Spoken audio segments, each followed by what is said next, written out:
को भी। पीछे से हट जाइए भी आप लोग, सब पीछे से हट जाइए आप लोग। जो कैमरास के आगे कोई खड़े मत रहिए, बैठ जाइए।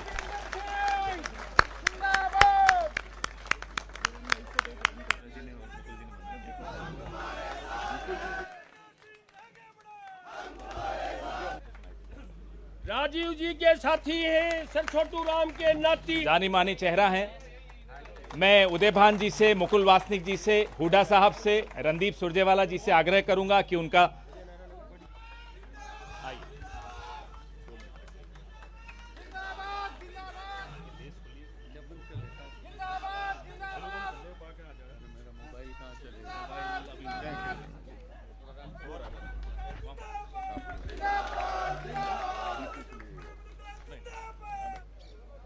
आप सभी साथी जो यहाँ आए हैं, सिर्फ हरियाणा भर से नहीं बल्कि दिल्ली से भी हमारे साथी आए हैं, पश्चिमी उत्तर प्रदेश से भी आए हैं और राजस्थान से भी कुछ साथी हमारे आए हैं और पंजाब से भी।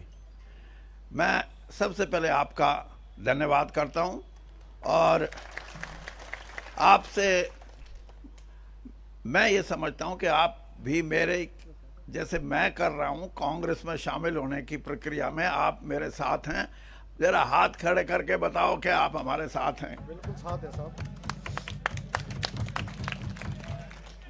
दूसरी बात कि जितने भी हमारे कांग्रेस के नेता भाई मुकुल वासनिक का और हमारा तो बहुत लंबा सफ़र रहा है और सिर्फ पार्टी में नहीं, सैर करने में भी हम हाँ। और जनरल सेक्रेटरी हमारे बहुत ही जिन्होंने अभी बात कही, रणदीप जी, हमारी बहन शैलजा जी। अब मैं आपको ये बताऊं हमारी बहन क्यों हैं ये अभी बैठी कह रही थी कि पालवा से भी आ रहे हैं आदमी। ये पालवा की बेटी है, आपको पता होगा। और हरियाणा कांग्रेस के विपक्ष में जो नेता हैं भाई भूपेंद्र सिंह जी, हरियाणा में विपक्ष के नेता ही नहीं बल्कि हमारे लगभग 10 साल तक हरियाणा के मुख्यमंत्री रहे और ये भी मेरे भाई हैं। उदय भान जी जो हमारी हरियाणा की कांग्रेस की यूनिट है उसके अध्यक्ष हैं। राजेंद्र कौर जी भट्टल ये पंजाब की पूर्व मुख्यमंत्री हैं। और अगली ताड़ी इस बात की बजानी है कि जड़े अपना हरियाणा पंजाब न्यारा न्यारा हुआ है वहीं से एमएलए बनती थी ये हमेशा। तो ये भी हमारी बहन है। और कैप्टन अजय सिंह जी, हमारी बहन किरण चौधरी जी, डॉक्टर साहब जो असलम नासिर हुसैन डॉक्टर, ये सचिव हैं और खड़गे जी के साथ जो अध्यक्ष हैं हमारे उनके साथ काम करते हैं। और किरण जी का नाम हो गया ना, पवन खेड़ा जी। पवन खेड़ा जी की वाक पटुता, कांग्रेस के बहुत से छंटे हुए जो लोग हैं जिनको वाक पटुता में बीजेपी को हराने की क्षमता है। 15 साल कांग्रेस के साथ। और इसके साथ साथ मेरी धर्मपत्नी भी हैं। हाँ, और मेरा बेटा भी है। मेरा बेटा, मेरी धर्मपत्नी, रणदीप मेरा भाई, मेरे मामा का छोरा, और भूपेंद्र सिंह हुड्डा मेरी बुआ का छोरा। हाँ, और हमारी बहन शैलजा, ये पालमा गांव हमारा गोती गांव है और यहीं से ये प्रभुवाड़ा गई हैं इनके बुजुर्ग। और जैसे मैंने बताया कि पूरा कुणबा, और अगर बीजेपी को कोई कटाक्ष करना पड़ेगा कल तो ये कहेंगे परिवारवाद। हाँ, यानी उसका परिवारवाद तो ये कि 140 करोड़ भी मेरा परिवारवाद। और हमने भाई बहन हैं, हमने हरियाणा की राजनीति में लोगों का साथ दिया है, लोगों ने हमारा साथ दिया है, इसलिए हम यहां बैठे हैं, कोई खैरात में नहीं। और आपने 10 साल में हरियाणा में ये किया कि कोई बनाया ही नहीं अपना। अब जब नहीं बनाया अपना, आज आप मेरे से पूछोगे कि वीरेंद्र सिंह कांग्रेस में क्यों? मैं 2 बात आपको कहूंगा। एक तो ये कि बहुत से साथियों ने इश्तिहार भी लगाए हुए मेरे गाड़ियों पे कि घर वापसी। मैं ये कहता हूं घर वापसी के साथ साथ, घर वापसी तो अलग चीज है, विचारधारा की वापसी है, ये विचारधारा की वापसी। और मैं इसलिए ये बात कह रहा हूं कि मैंने मान्यताओं को निभाया है। जिस दिन पहले दिन मेरा मन बना कि मैं कांग्रेस पार्टी में जाके अपनी बात कहूं, तो मेरे को जयराम रमेश जी से मेरा संपर्क पहली बार हुआ। और जयराम रमेश जी से जब मैंने अपना जिक्र किया तो उनके शब्द थे ये जो मैं दोहराना चाहता हूं, और जिसकी जरूरत है इस देश की पॉलिटिक्स में, इस देश में के प्रजातंत्र में। जयराम रमेश जी कह रहे थे कि आप बेशक विपक्ष में रहे हैं, मतलब कांग्रेस के विपक्ष में, लेकिन आपकी प्रेजेंस, आपकी उपस्थिति भारतीय जनता पार्टी में एक ग्रेशियस बात थी। आपने कोई छोटी बात किसी नेता के बारे में और किसी पार्टी के बारे में नहीं कही। और आज भी मैं ये बात कहता हूं कि इस देश के जो प्रजातंत्र से जुड़े हुए लोग हैं, जो अपने आप को नेता और बड़े नेता की संज्ञा देते हैं, उनको भी व्यवहारिक रूप से कुछ मान्यताएं हैं, कुछ गरिमा है, उसको निभाना चाहिए। और अगर हम इन मान्यताओं को निभाएंगे तो हमारा देश मजबूत होगा। तो इसलिए मैं ये बात कही कि मैं घर वापसी तो है ही, लेकिन विचारधारा की वापसी है। और विचारधारा की वापसी इसलिए, मैं कल मेरी धर्मपत्नी से कह रहा था, मैं कहा ये एक जो हमारा राष्ट्रीय गान है जन मन गण, मैंने कहा इसका मतलब समझा। ये हिंदी में थोड़ी सी मेरे से ज्यादा तेज है, हाँ। और उसके आगे है अधिनायक, जन मन गण अधिनायक। इसका मतलब ये कि आजादी के बाद इस देश के कर्णधार, इस देश पे राज करने वाले राजनीतिक दल या राजनीतिक नेता नहीं, बल्कि जनता है, प्रजा है इस देश पे राज करने वाली। ये रिपब्लिक है। रिपब्लिक को हिंदी में क्या बोलेंगे? हाँ, ये गणतंत्र है। और गणतंत्र में लोग ही, जिसको डिक्टेटर बोलते हैं, अगर कोई गाने की शब्दों को देखे तो इस देश के सबसे बड़े जो डिक्टेटर की जिसको हम संज्ञा देते हैं, वो इस देश के नागरिक हैं, इस देश के गणतंत्र के लोग हैं। और इन्हीं आधार पे डॉक्टर भीमराव अंबेडकर ने इस संविधान की रचना की थी। और संविधान और गणतंत्र पार्लियामेंट्री डेमोक्रेसी ये अगर बचानी है तो देश को उठना पड़ेगा, देश के साधारण से साधारण आदमी को उठना पड़ेगा। मैं सिर्फ वोट की बात नहीं कहता, मैं वो बात कह रहा हूं जिससे ये देश लड़ना चाहता है, अपने गणतंत्र को बचाने के लिए, अपने संविधान को बचाने के लिए, अपनी मर्यादित राजनीति को बचाने के लिए।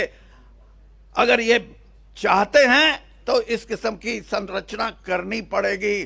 बहुत से लोग बड़ी बड़ी बात करते हैं। आप कहोगे कि आप भी 10 साल भारतीय जनता पार्टी में रहे। मैं आपको सिर्फ इतना कहना चाहता हूं, जिस दिन मैं कांग्रेस से विदा लेके गया, मैं श्रीमती सोनिया गांधी से मिल के गया था। मैं उनसे क्षमा याचना करके गया था कि किसी कारणवश मुझे भारतीय जनता पार्टी में जाना पड़ रहा है। और जिस दिन इस देश के प्रधानमंत्री आदरणीय मोदी जी ने मुझे अपनी कैबिनेट में लिया, उससे 5 घंटे पहले मुझे बुला के कहने लगे कि वीरेंद्र सिंह जी, आपका राजनीतिक सफर।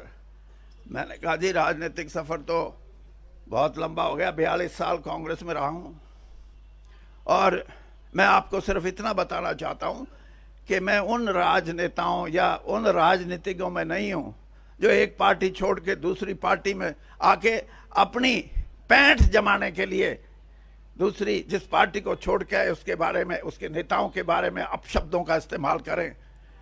मैं आपको भी ये कहना चाहता हूं कि मैं श्रीमती सोनिया गांधी से मिलकर आया हूं, और जितना विश्वास और जितना आशीर्वाद राजीव गांधी जी ने और उसके बाद श्रीमती सोनिया गांधी ने मुझे दिया है, मेरे राजनीतिक जीवन में और दूसरा आदमी हो नहीं सकता। चौधरी वीरेंद्र सिंह। और इसलिए मैं आज भी ये बात कह रहा हूं कि मेरी कांग्रेस में वापसी, लेकिन मैं जिस पार्टी में 10 साल रहा हूं उसके लिए भी कभी घटिया बात नहीं करूंगा। इस राजनीति को बंद करना चाहिए। इस देश में जो घटिया बात करते हैं, जिनकी सोच इस बात से है कि हम अपने ऊपर वाले को खुश कैसे करें। मैंने ऊपर वालों को नाराज करके राजनीति की है। हाँ, और मैं ये देखता था कि मेरे को क्यों नहीं निकाल देते जल्दी। हाँ, जब मैं किसान के साथ खड़ा था, किसान भाई मेरे को आके, किसान यूनियन के संयुक्त किसान मोर्चा के भी कुछ साथी मेरे को आके बोलते थे कि भाई सरकार ने बात करनी बंद कर दी, वीरेंद्र सिंह आप हमारी बात सुनते हो, कम से कम इनसे बात कर लो, कुछ निपटारा हो जाए। निपटारे की मैंने कोशिश की और आखिर में ये बात आई, किसान यूनियन के भाइयों ने कहा कि कम से कम इतना तो करो, जिसके बारे में भूपेंद्र सिंह हुड्डा भी हमेशा बात करते हैं। मैंने कहा बताओ। तो एमएसपी की बात जब हुई तो सरकार ने कहा नहीं। उसके बाद मैंने कहा और कुछ बताओ, तो हमारे जो किसान भाई आए थे आंदोलन में जो शामिल थे, उन्होंने कहा भाई इतना तो करा दो कि चाहे बाहर बेचो चाहे भीतर बेचो, एक बेंचमार्क जिसको बोलते हैं वो स्थापित कर दो, उससे कम हमारी जिन्स नहीं बिकनी चाहिए, फिर हम बाहर भी बेच लेंगे अंदर भी बेच लेंगे। मैं आपको ईमानदारी से बताता हूं, यही है जिसको मैं कहता हूं कि हमारी सोच, भारतीय जनता पार्टी की सोच और कांग्रेस की सोच में अंतर। जब मैंने ये सुझाव रखा किसान का कि वो ये कह रहा है कि बेंचमार्क तो बता दो कि इससे कम कोई नहीं खरीदेगा, चाहे बाहर हो चाहे भीतर हो। जो 5 लोग वहां बैठे थे कूद के पड़े, कूद के। हाँ, मैंने कहा क्यों कूदे? उनके मुंह से निकल गया, अरे चौधरी हम खरीदने के लिए जिस बात से हम खरीदेंगे उससे खरीदेंगे, हम कोई न्यू नहीं करते। मैं मगा भाई बेड़ा गर्क है जिसने, हाँ ये कोई इंसाफ नहीं है। और आज भी मैं इस बात को कहता हूं कि हमारे इकोनॉमिक रिफॉर्म्स हुए नरसिम्हा राव जी के समय से लेकर 33 साल 34 साल हो गए। क्या मिला है किसान को, क्या मिला है गरीब कमेरे वर्ग को? आज मैं कांग्रेस के मंच से ये बात कहता हूं कि इस देश की 70% आबादी जो अपना खून पसीना बहा के मेहनत करके कमाती है, चाहे वो किसान के खेत में और चाहे वो हमारा कमेरा वर्ग हो, उसको इंसाफ नहीं मिला। और उस इंसाफ के लिए हमारा जो घोषणा पत्र है, आज तो मेरा भी हो गया, कल तक तो नहीं था ना, जो हमारा घोषणा पत्र आया है उसके अंदर एक एक बिंदु मैंने देखा है, और उस बिंदु पे कई बार तो घोषणा पत्र आते हैं बिंदु अटके के अटके रह जाते हैं, लेकिन अब की बार जिसने बिंदु बनाए हैं उन बिंदुओं पे राहुल गांधी जी की मोहर है, उनकी मोहर है। और मैं ये भी मानता हूं कि नौजवान आदमी ही क्रांति ला सकते हैं, और उन्होंने कह दिया कि एमएसपी का कानून बढ़ाएंगे। मेरा उनसे थोड़ा बहुत सूत बैठा तो मैं उन्होंने कहूंगा जी इतना बता दो कि किसान बाजा बाजा फिर कहा भाई मेरी गोद गर्म हो जाए, ये ठीक दे चाहे। यही बात कमेरे वर्ग के लिए। तो ये जो वास्तविकता है, इससे भारतीय जनता पार्टी तो कोसों दूर है, और कोसों दूर इसलिए है कि उनका किसान प्रेम, उनका गरीब प्रेम मैंने बहुत नजदीक से देखा है। इसलिए कह सकता हूं मैं, प्रेम नाम की चीज नहीं है। ये जो सिनेमे देखो ना, इसमें जब रोए है ना, ये चाहे औरत रोए चाहे आदमी रोए, तो वो तो रोना क्या होगा, फोटो खिंचवानी है। एक कोई वो आती है दवाई ग्लिसरीन, वो ला दे, फिर तो इनका तो ग्लिसरीन ला ला कर रोए, ये गरीब के लिए और दूसरों के लिए। इनसे उम्मीद मत रखो। और मैं आपसे दावे से कहता हूं कि इस देश में करवट बदल रहा है मतदाता। 52 साल हो गए इस धंधे में, अच्छा ज्योतिषी बन सकता हूं मैं।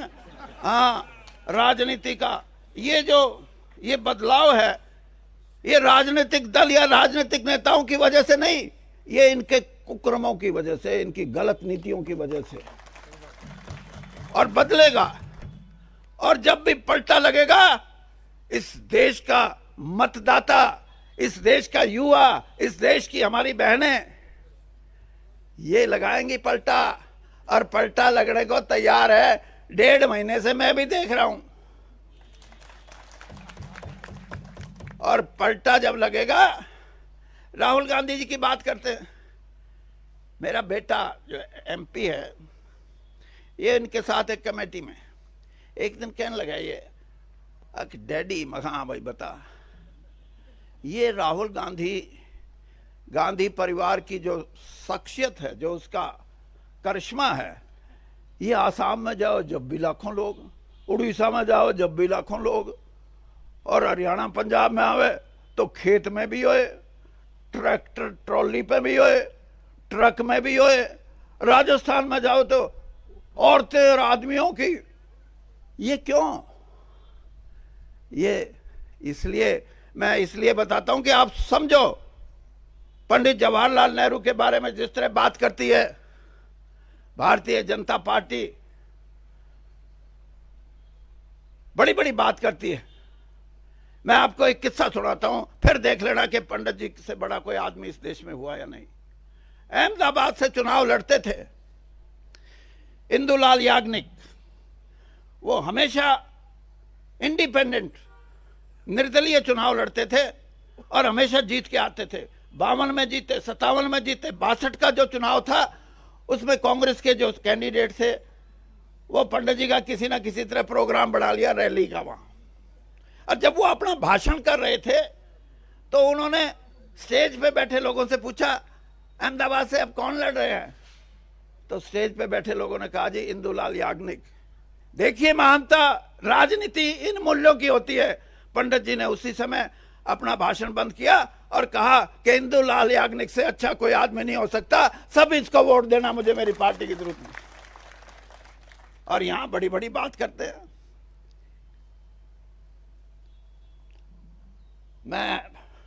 मेरे हरियाणा के सारे नेता बैठे हैं, बहन जी आप भी सुनो, हुड्डा जी, अध्यक्ष जी, रणदीप जी कहाँ गए, वो अपने कैप्टन साहब, हाँ कैप्टन साहब और किरण जी।